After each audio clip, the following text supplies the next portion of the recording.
So, Swamiji, I'd like just to make you a few questions. And the first one is, can you tell me a little bit about your life and background? You know, in India, a sadhu never talks of his personal background.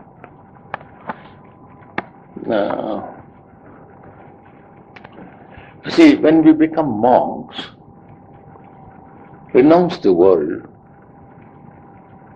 we are recognized and respected for being a monk, not for having been born in a family rich or poor, or for the educational qualifications a man has, or the achievements in work. They are all important, but they are not the things that count very much in a sadhu's life. You have met me for the first time. You would like to talk to me because I am a monk. Don't know anything about my background, but you respect me because I am just a monk. So a monk's life starts when he renounces the world and embraces monastic life. So what you call the background, the so-called background, is not really important. So with that introduction, I don't mind telling at all about my background, but as far as possible, we try not to give publicity to it. You know, the world being what it is, worldly, people, he's got such a big degree and he belongs to a rich house, and it has nothing to do. A man may be born in a poor house, man may be very rich spiritually. Doesn't matter. However, I was born in a middle-class family in Bangalore, in Mysore state. Went through all middle-class families who would like to have the best education possible. So went through the university and had a medical doctorate for my education. I never tell people, many people do not know these things. Even many friends in England do not know this. So I was a doctor, but I didn't practice because I wanted always to be a monk. So I left my training, finished, straight to the monastery. I went and joined the monastery at Belur Mutt headquarters, and they sent me to Karachi. Karachi, now in Pakistan. In those days it was part of India. So I was there till partition, 1948, when the troubles all ended. We sold all our ashrama properties, we couldn't stay. Then came to India. So I was in Vrindavan for 3 years. Then in Shillong, in Assam, for nearly 20 years. Ceylon? Shillong, it's called Shillong, in Assam, northeast, other side of Darjeeling. So I was there for nearly 20 years. Did whatever Sri Ramakrishna's work there. And now I am in London for last 16 years. So if that is the background. And what is for you the renunciation, Swamiji? In the Gita there is a beautiful verse which says,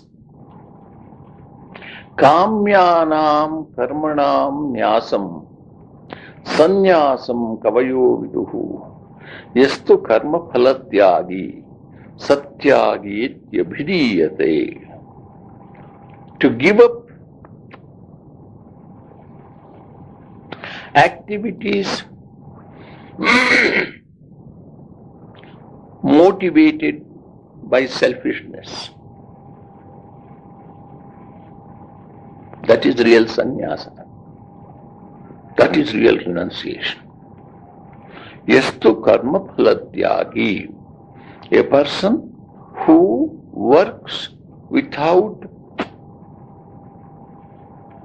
caring for the fruits of his actions. He is really a man of renunciation. Human beings have got to work in this world. They can't sit idle. Anybody, every human being has to do some work. Even monks, preaching, teaching others, even that is an activity. His mental thinking is an activity, because he can think right and help people, or cheat people and collect money. So, activities that are done without any selfishly motivated desire is very important. This is important even for a householder. It's not simply as my monk only. Renunciation is necessary for everybody. Your parents brought you up with great love and care, with the fond hope their child and son will become educated and become somebody important, earn plenty of money and build a big house and have a big motor car. And you simply say, I don't want all this. I want to live an ideal life, whatever you consider it as ideal. So when you do that, your parents are disappointed. So parents have to learn to renounce their ideas and accept you as you are. That is renunciation for them. Their desires are not satisfied, but they accept what is right and quite be satisfied. They all have to learn. We all live in our houses at one stage and go away from there next. When we go away like that, they accept what we are. That kind of resignation willingly is called renunciation. We all have to renounce continuously. You came here yesterday. It's a pleasure to receive you. We share the food we have. And or anything else like that, Many things we always continuously sacrifice for a larger interest. That is renunciation. What do you think is the cause of suffering in human being then? The cause of suffering? Because every human being is looking for happiness, but it doesn't look to appear anywhere. The desire is the cause of suffering. I desire that everything should happen like this. I want everything must be like this. This desire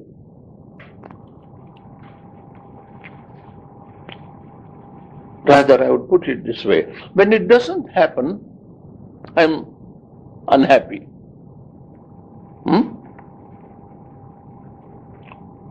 I desire to earn plenty of money. Money doesn't come, I'm very unhappy.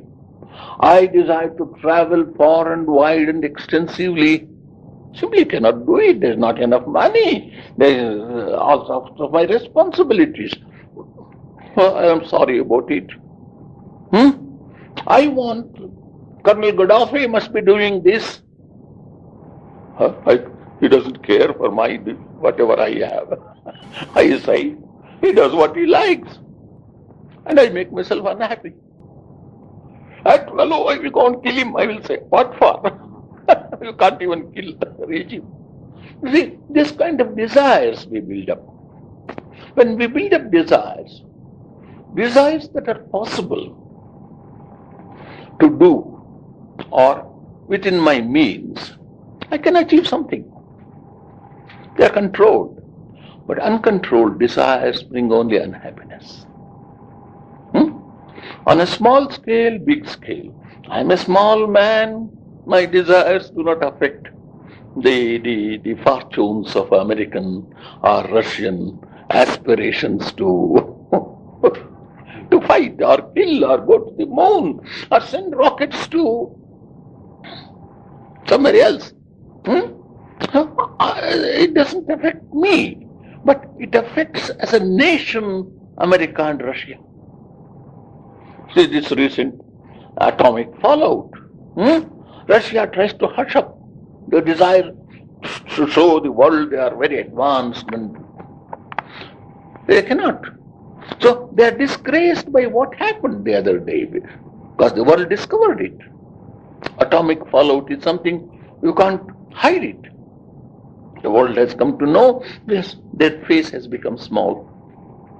So, unhappiness. Even newspapers are suggesting that this Gorbachev may have to go. You see how it works out. And that fellow in America is old fellow. He is trying to. His time is finished. But before going, he wants to give a good kick to the world and go. That desire. If it doesn't happen, he is unhappy. So this is how. And my and your happiness or unhappiness are small. But they are enough to fill my heart. So we have to learn to keep these desires under control. That's what Buddha says, To live in this world is pain. The cause of all pain is desire. But can't you live without any desire? No, we can't live without desire. So we can't live in this world without pain. Your question was, this pain, suffering is there, what shall we do about it? The solution is desire. If I can keep, this morning I got up and started thinking about our center.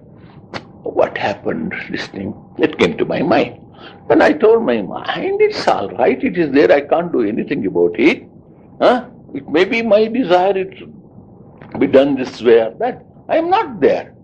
So at least I can think of God. He doesn't cause any problems to me. So I keep my mind at a different level, and this problem doesn't exist. No pain exists. So, can you tell me, or can you explain to me, what is mind?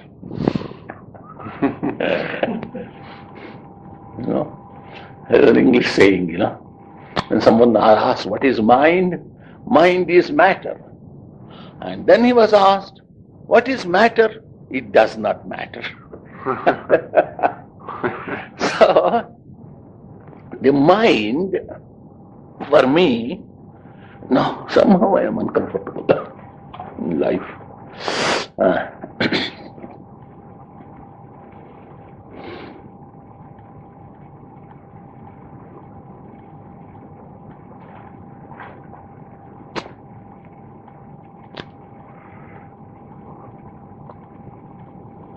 I was telling you yesterday, it's God alone is the power that's functioning through all of us. Every action, every thought is God's power working. This power of God, when it works through a living being, it has to work according to certain rules. Human beings have certain physical structure, certain way of expression, certain way of dealing. They have got, isn't it? Human beings are a particular type.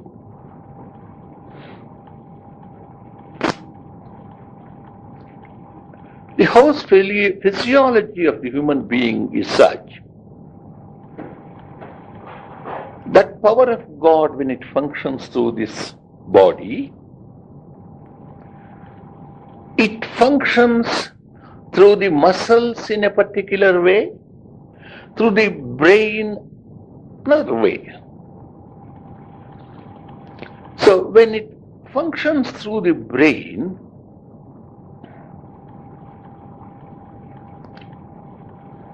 the result is the mind.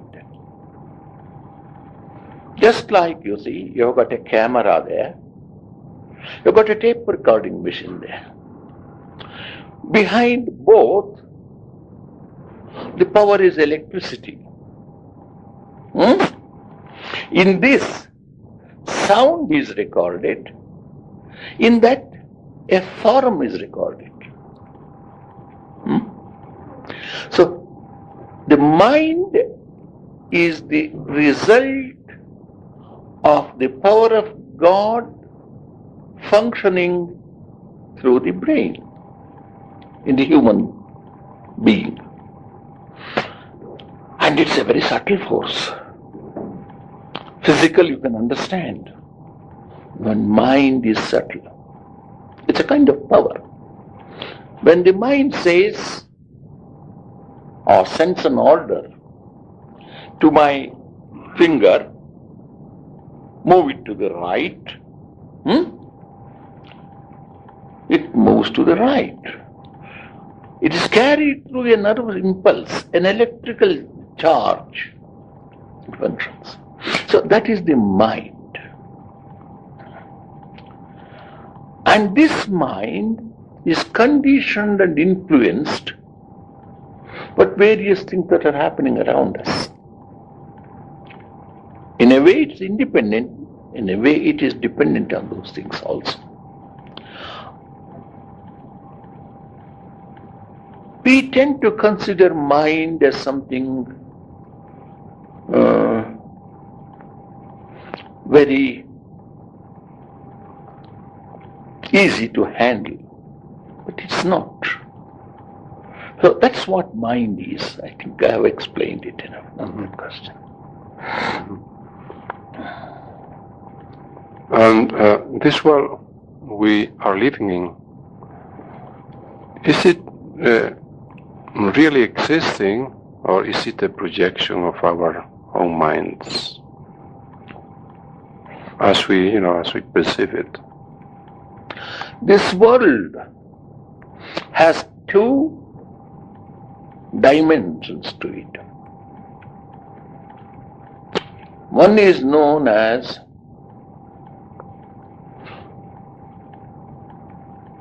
the objective world, the other is the subjective world.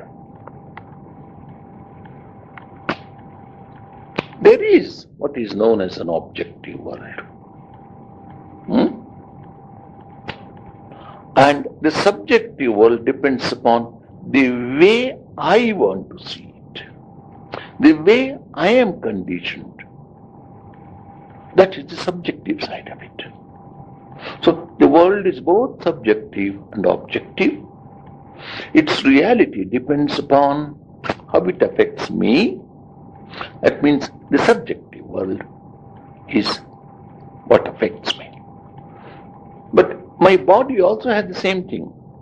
It has a subjective reality and an objective reality. So the objective reality can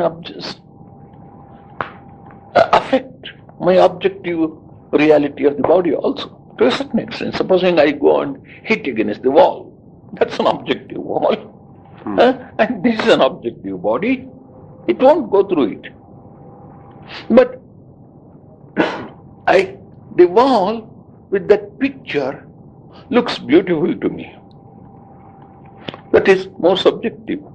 Somebody else may come into the room and say, that's not a good picture. That would be a nice one here. So for him it is not nice.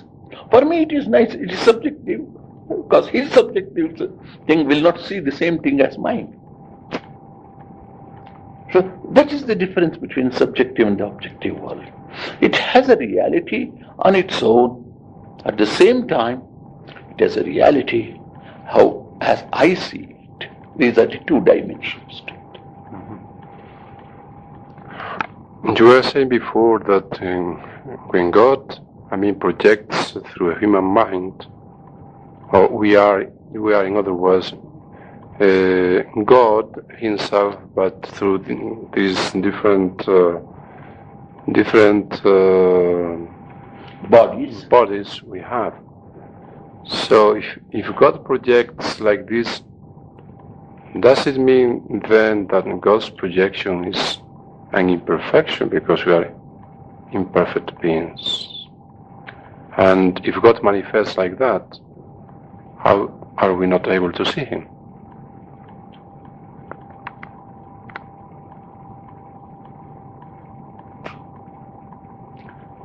For me, God is an impersonal reality. When we say God, it's an impersonal power, universal power system. But when that power manifests itself in the form of this world, it expresses itself differently. We can't recognize that power. We can only see its expression. Just as I told about the tape recording machine and the camera. Tape recording machine can express itself only as sound. It can't project a picture. It can project only sound. And that can project only a picture. So we are on this side of creation. We are not on the other side of God. We are on this side. I can only see an object. I can hear a sound. I can see a picture. So this is all what I can see. So I can only see a partial projection of God's power. I can't see Him as He is, because my senses are tuned to appreciate a sense experience. They are not tuned to experience what transcends sense experience. So I just cannot understand. So it looks as if the world is imperfect to me. It looks as if things are not right. But when you are at the top, you see things differently. When you are at the bottom, you see only a small part of it. So we can't understand God's situation or the creative power situation unless we ourselves rise to that height. We have to. So till that time, it looks very imperfect to me.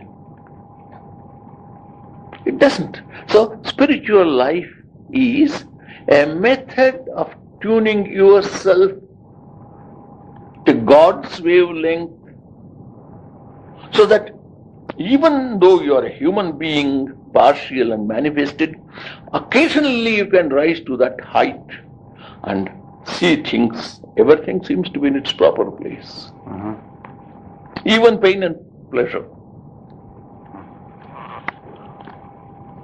But of course, when you reach that wavelength, you don't identify at all with these problems are not there. So there's a problem that, many problems, but actually a big problem that worries us a lot. That is the fundamental question everybody makes sooner or later. So how does creation start, and how and when? See, this question can never be answered adequately because we are created beings. We are not creators. We are the result of creation. Having been involved here, some people, thinking people, want to know about these things. But he will never be able to understand as long as he is here, down to earth.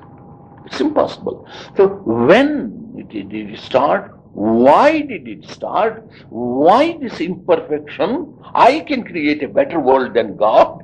We all, in our own egoistic way, we express all this. All this happens because I'm in a state of ignorance. As you grow older, become wiser, these questions have no meaning.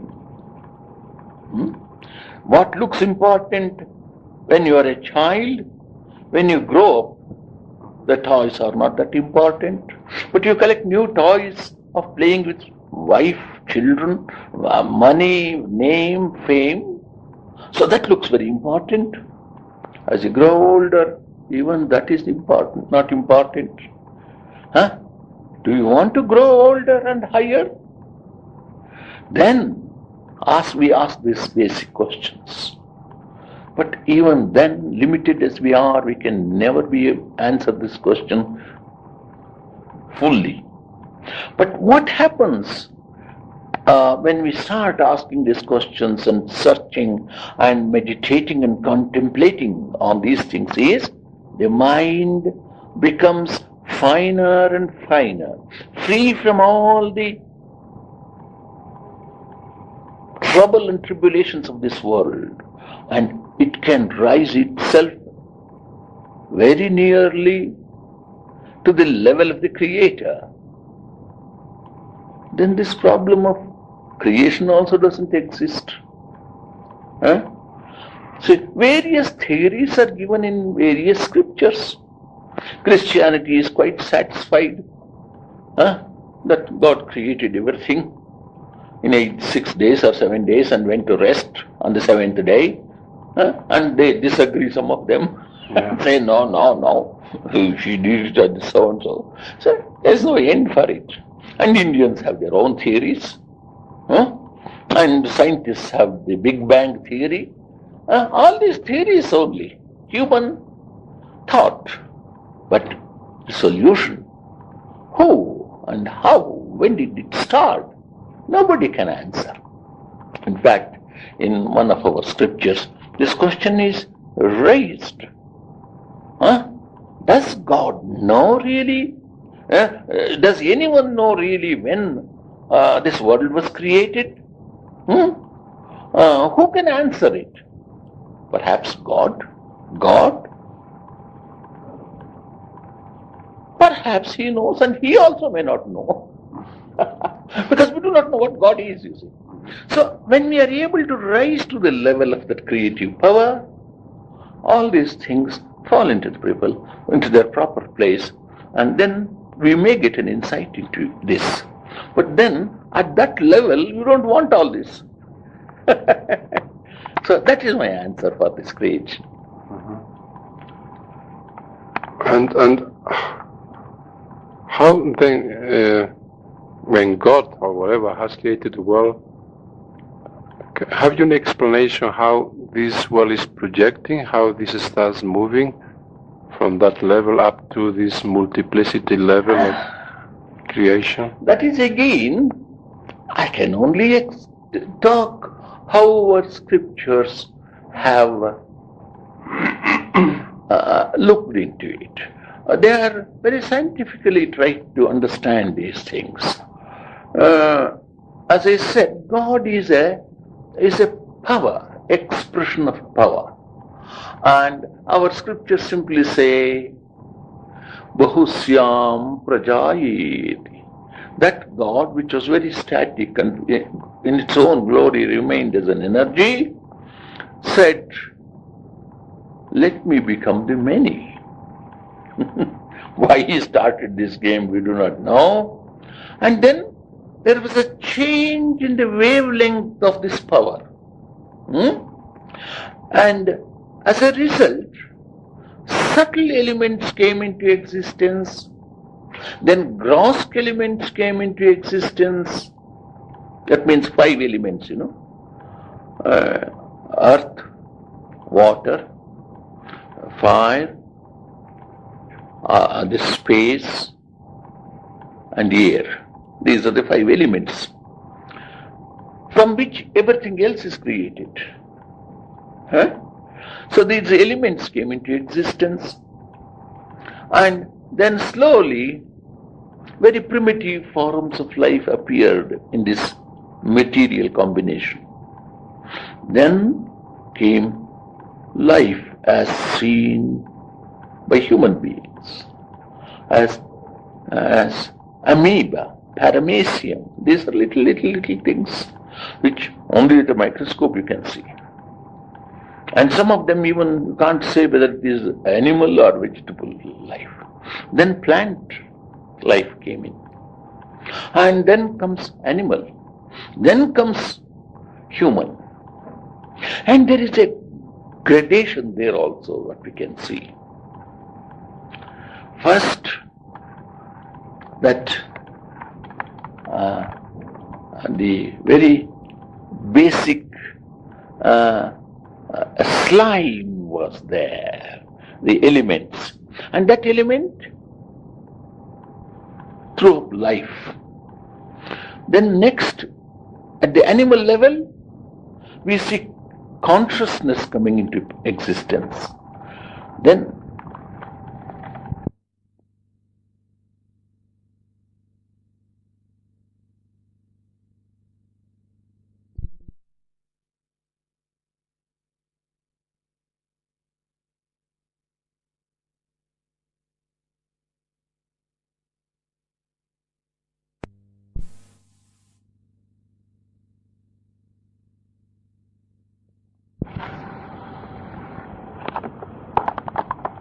consciousness came into existence. Next step at the human level, self-consciousness comes into existence. So self-consciousness is a very precious thing at the human level. He knows that he knows. Isn't it? The animal doesn't know it, but human being. So there is an evolution. And then further, a reasoning and understanding self-consciousness is necessary. That's where we start our spiritual search.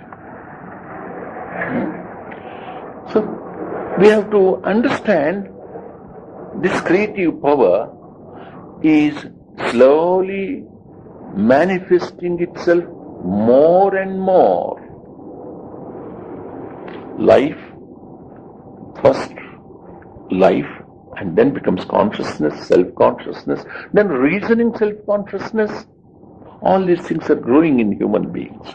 So this is how the created world is evolving.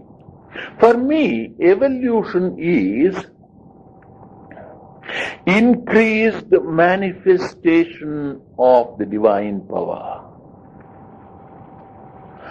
And this power keeps on manifesting more and more, depending upon how the body structure also is there. In an animal world, the body structure is not fit for the manifestation of the divine completely. Though the divine is there, but it's not enough. But at the human level, it has started coming out. But all human beings are not still perfect. So by reason and contemplation and meditation, we have got to bring in this new power, because we have become conscious, self-conscious a little. So that's where religion and search for truth is very special to human beings. It's very special to you. It's not like any other animal. Sometimes some animals are very intelligent, but nothing to compare to human intelligence. So this is how that God, this creation, is going on in an evolving way, gradually and manifesting more and more. And does the creation of God ends at some time? Or is it expanding continuously? The Hindu insights into the creation is cyclical. That means this creation sometimes is dynamic, sometimes static. So in the state of staticity, where everything is static, the power is simply remains, only power manifestation is not there.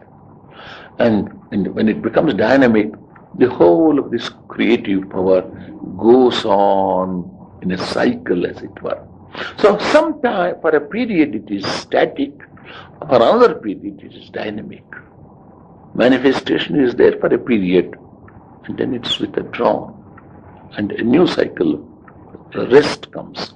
Then again manifestation comes. The Hindus believe in it. Every now and then, according to some kind of calculation, it is withdrawn and goes into a period of rest. That's how it functions. Like this? That's how our insights are in. Yeah, but is there any specific reason for that? I mean, just It's why? One of the theories, I think. I really cannot answer that question. There are any reasons I really do not know. This looks reasonable to me because simply it cannot go on endlessly expanding.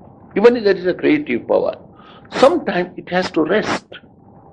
Given the creative power, it has to rest. So it withdraws everything and goes back into its state of rest, and then projects it again. So from the point of view of this theory,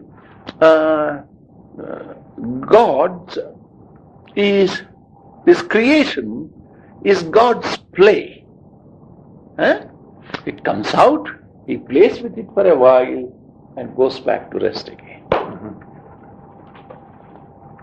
Can you tell me, when do thoughts arise or appear for the first time in a human being? You see, as I told you already, there is nothing like first. We can't have anything first here. The moment human beings are a product of evolution, physically. And there is also an evolution, means increased manifestation of divine power. So in this process, where did it start?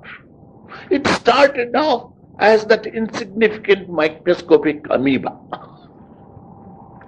What happened was, when God, or the power of God, got involved in matter, we do not know whether God knew what's going to happen. He created this matter, but out of his own power. And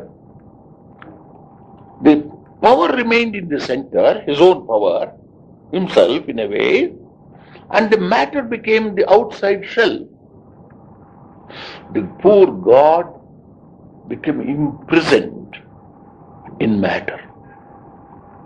And then he thought, my God, they say in English, good God, said God, and said, I want to get out of it. But he has put a prison of matter already around himself. As an amoeba does, it goes on struggling like that continuously to come out. Then it evolves from a unicellular organism into a multicellular organism. But still very unsatisfactory. Goes on this fight. Then he becomes a plant. But unfortunately, when he becomes a plant, he is rooted in the earth. Though plants have so much understanding, ability, but still he is rooted, he can't. So he throws up next He keeps on struggling, and another animals come into existence, birds come into existence.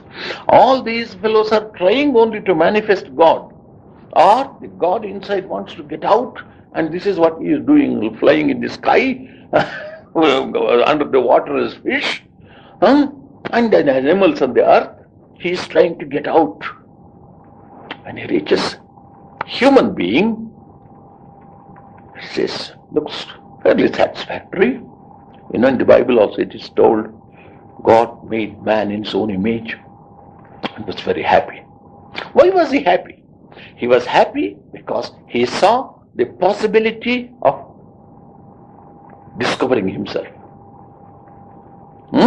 So at the human level, he saw, so he has been improving the body first, through which it can manifest. So many improvements are made in the human body. And unnecessary activities are eliminated by nature. Nature means the creative power behind. So at the human level, at last, here one man, there another man, breaks loose from this body and becomes free and becomes part of the creative world. So this whole process of evolution that's going on all around us is this process of God struggling himself to get out of the prison into which he himself got by his own activity. And at human level, he sees the possibility of getting out. And he has found it's possible. Because there is one person here, one person there, flies off.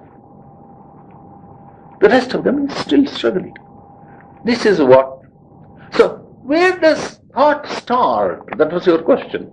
It starts off at that amoeba stage. He wants to get out of this. So, he starts breaking the prison wall. And it has continued for millions and millions of years. And the play seems to go on. At the human level, this thought has become so complicated. It has taken 1,000 channels, and we do not know which side to go. Sometimes this, sometimes that. And so many temptations to keep us pinned down. That's where the thought starts. The first thought starts at the level of the amoeba when he wants to break through the barrier of matter. That's what we are still doing, isn't it? This matter, whether it is in the form of money or beautiful things, that's matter. We want to break through and go beyond it. That desire to break through is the source of all thought. What do you think is the fundamental difference between the Western psychology about the mind and the Eastern one? The Western psychology, I have not been a very, very extensive student of Western psychology, but whatever I had to do as a student and then later on for my own curiosity, I have looked in. See, Western psychology tends to analyze the human being, or the working of the human being in relation to matter outside. His various relationships, actions and reactions. In the Western psychology, they are bringing all these things to how to make these relationships more and more wholesome, worthy, noble and good. In Eastern psychology, their whole effort has been, there is a creative power somewhere behind. Here is a human being whose mind is involved in all this. How to tune this mind that's involved in matter outside and tune it to discover the spirit that's behind, the God behind, the creative power behind. So the whole of psychology is based on that. That's why they wanted the psychology, study the science of psychology. Why does human behave in any given situation behave like this? Because he has turned away from God. But God is not as simple as going and standing on your knees before a holy altar. That's not simply God. So why does he do it? What is the need for it? How we can make progress in this line? It may help. The prayer may help. But he uses prayer as a help in psychology to turn his energies Godward. So this is how I see the difference between one is concentrating more on the created world and its relationships, psychological relationships to human beings. The other is the creative power and the human beings and their actions and reactions are being considered. Is the mind intelligent by itself, or this intelligence is a reflection of something bigger or greater? Or? It's a reflected glory of the creative power.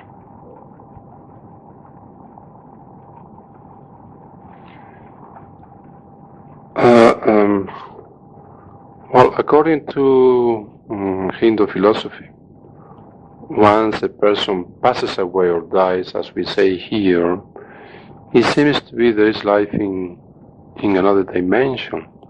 How is life like over there? What type of life? Do we have a body like this? Do we have the same thoughts as we have here? Do we enjoy it there, or what happens? You see,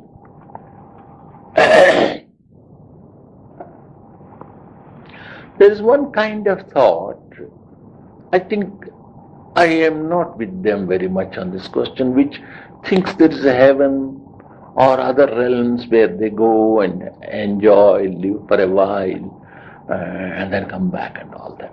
See, personally, I say I don't base these expressions on any philosophy, but having read these things, I have come to the conclusion that this in the created world, perhaps the human world is the only world, or maybe other human world in other planets we do not know yet. Maybe possibility is there. And these human beings, depending upon how they have lived here, they move into a different level of existence even on this earth itself. At death, this particular body goes, but depending upon what desires I have cherished in this body, I make a new body for myself. Because after all, it's the desires that create everything for us. It's the desire that has made him buy this flat. It is desire that you have a camera. I don't have one because I don't have a desire to possess a camera. Maybe somebody give it to you. Yeah, I give it and it's lying there in my dryers for years and years, and I give it away to somebody else. I've given it.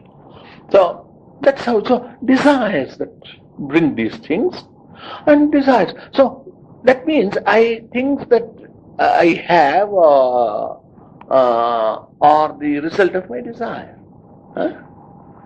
And so when this body dies, still desires are there. So depending upon what kind of desires I am playing with, I get a body. At the Hindu philosophers, again, I have no personal knowledge. When the body dies, there are three dimensions to it.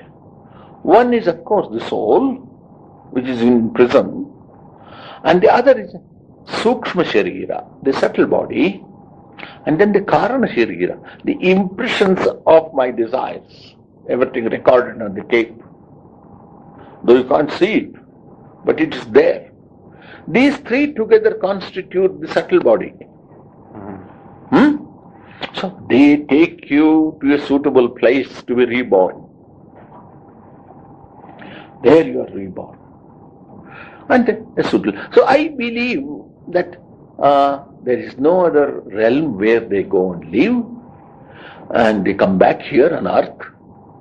Depending upon their aspirations, they are reborn here, taking a suitable body. And when they take a suitable body, suitable atmosphere, suitable situation also is taken. And then he is reborn.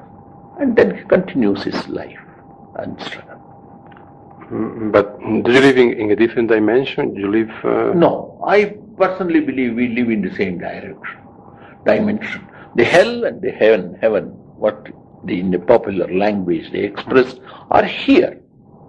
You can see, we as we are, so we live in a particular world which is different world than the man lives in the palace, or the prime minister who lives in I don't know what in London we call it number 10 Downing Street. So he lives a different life, and his circle I can never come to know. So his world is different, my world is different, your world is different, everybody's world is different. So it comes to be, you come to mean that it's a mental world. It's a mental, even physically. Even physically, being a middle class man, middle class income, my world and my material things are different than what a prime minister of a country has, as what the Queen of England has. So they are all different. So they enjoy a kind of heaven, but they also have a hell side by side with it, the responsibilities, the difficulties they have. So heaven and hell are not anywhere else. They are here. Depending upon how I have used the opportunities of life, I create a hell or a heaven for myself. And material things do not cause any hell or heaven. It's the mind that causes hell or heaven. So, do we evolve all in this planet with a human body? Or is there evolution in some way after that? Do we? What is your question? Do we evolve? Is only with a human body, or is there an evolution? That again, I have to depend upon scriptures for this answer. We consider, in the Hindu scriptures consider, the human body is a very highly evolved body. So, being a very highly evolved body, further evolution has to be from that point. And human life is possible here only. On the moon, human life is not possible. Or, as we said, on Mars, we do not know. Maybe, may not be. We do not know. But at least we are sure of this. So we believe in the Hindu scriptures, because after all, our thoughts about these supernatural things also depend upon our situation where we live in. So they believe that human situation is the best for evolution. If there is a heaven and you go there, you enjoy, like going for a holiday, You take your bank balance, go and enjoy there, but come back to your home again. So that it's here you earn good or bad your merits. So human situation is the best situation, and evolution is possible only at the human level. Because you see, at the animal level, they are caught up there. They don't have freedom. Plant is caught up. But human being has so much freedom. Huh? And so evolution is possible only at the human level. Just a few more questions to end up. What is the essence of Vedanta philosophy, Swamiji?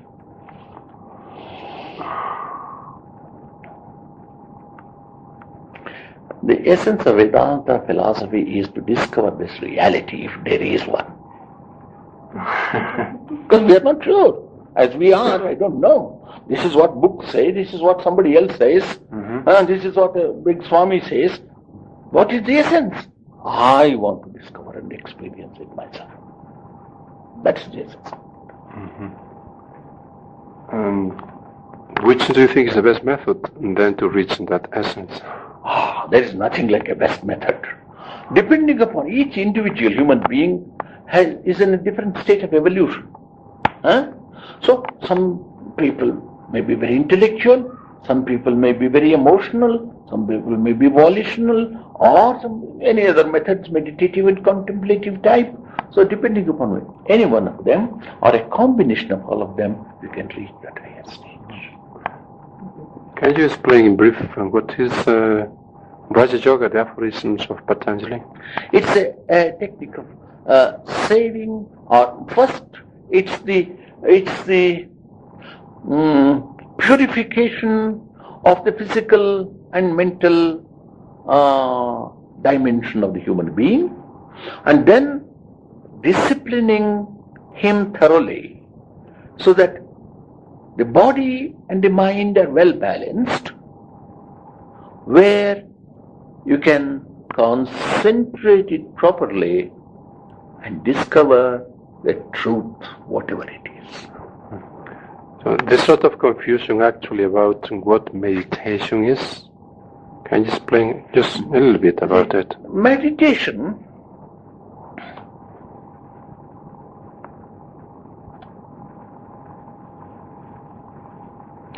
our energies are all scattered. As a result, I cannot focus my attention effectively on anything I want to do. So, to conserve these energies properly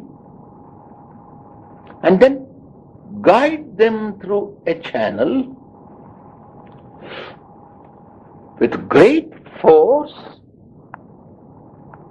so that it can break through the very human barrier and reach the ultimate creative power.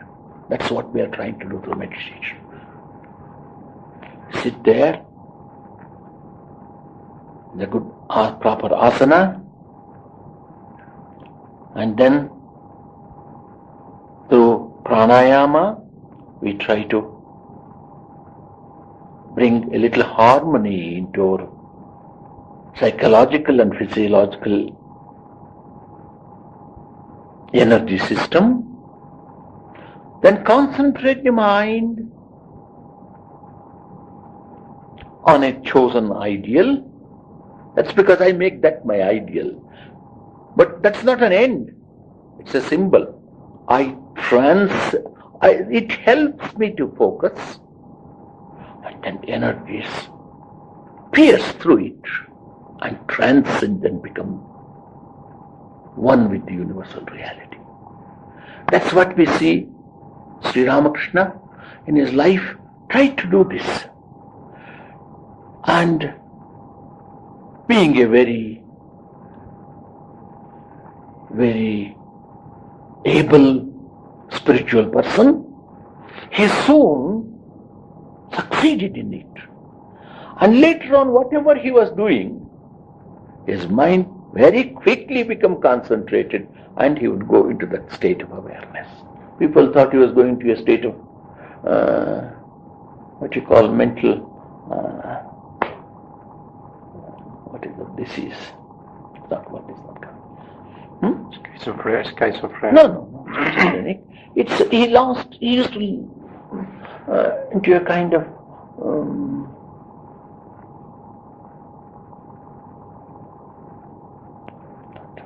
a very simple word.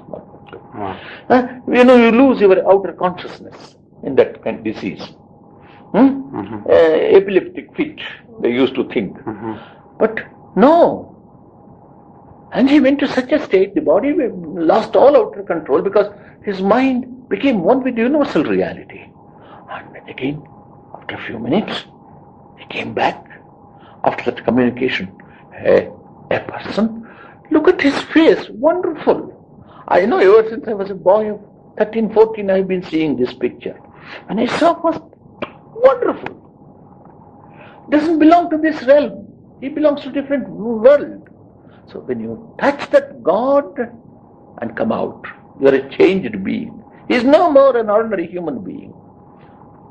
So for him, any suggestion of that reality was enough to take him into that realm. And he would go into that and come back again. Because still, there was something for him perhaps to live in this world and go through that cancer and pain and all that. But in and through it, through him, then that energy flowed easily. There was no connection between the world and the ultimate reality, as if in the depth of meditation, you establish that channel. And through such a person, the creative power, God, manifests and brings a lot of good to the world. So that's what meditation aims to achieve. And if you stay in that state for some time, what happens to your body? It disappears completely? That's why it is told in the scriptures, 21 days the man dies, the body goes. 21 days? That's what they say. That's a scripture. And not 3 days or 9 days? Yeah. It doesn't matter. I don't much matter. Awesome. So my last question, Swamiji. There's a lot of business nowadays also about giving a mantra, repeating a mantra, and there's also a lot of confusion about that. Can you explain in brief what is a mantra?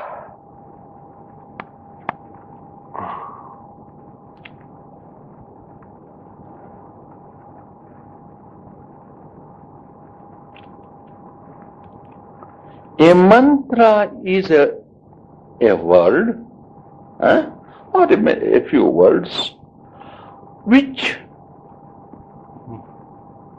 have helped a great person, spiritually great person, to realize that truth.